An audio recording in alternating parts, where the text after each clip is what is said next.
ఏదో చెప్పొచ్చు, కానీ ఈ రాష్ట్రంలో అన్ని మతాలను గౌరవించే సాంప్రదాయం కలిగిన గొప్ప ముఖ్యమంత్రి కేసీఆర్ గారు.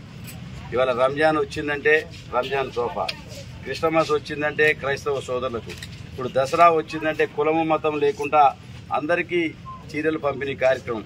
అంటే లౌకిక తత్వంతో సమానత్వంతో సకల జనులను కాపాడే అందరినీ కూడా ఒక చూసే విధంగా ఆలోచిస్తున్న ప్రభుత్వం.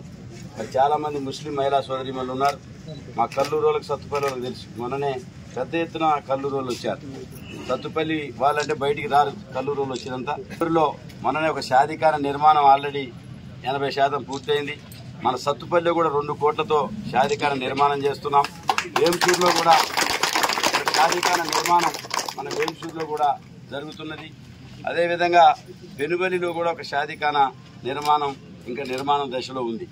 అదేవిధంగా చాలా మసీదులకు కానీ ఈద్గాలకు కానీ తెలంగాణ ప్రభుత్వం తరఫున మేము సాయం చేయడం జరిగింది. ఇలా ఖమ్మంలో కూడా పెద్ద ఎత్తున కార్యక్రమాలు చేస్తున్నాం.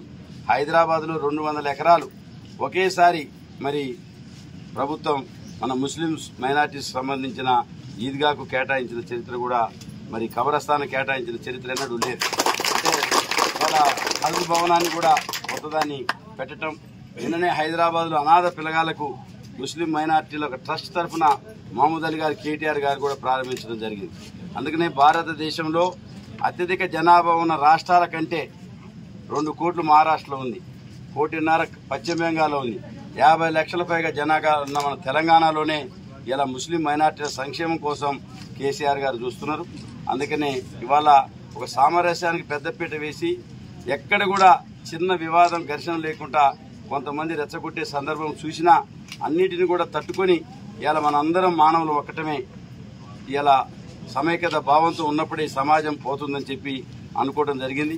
కొద్ది రోజుల్లోనే మైనార్టీ సోదరులకు కూడా మరి తెలంగాణ ప్రభుత్వం ఇచ్చిన ఒక కార్యక్రమం కూడా ఉంది. కాబట్టి ఈ కార్యక్రమంలో పాల్గొన్న మీ అందరికీ నా హృదయపూర్వక నమస్కారం తెలియజేస్తూ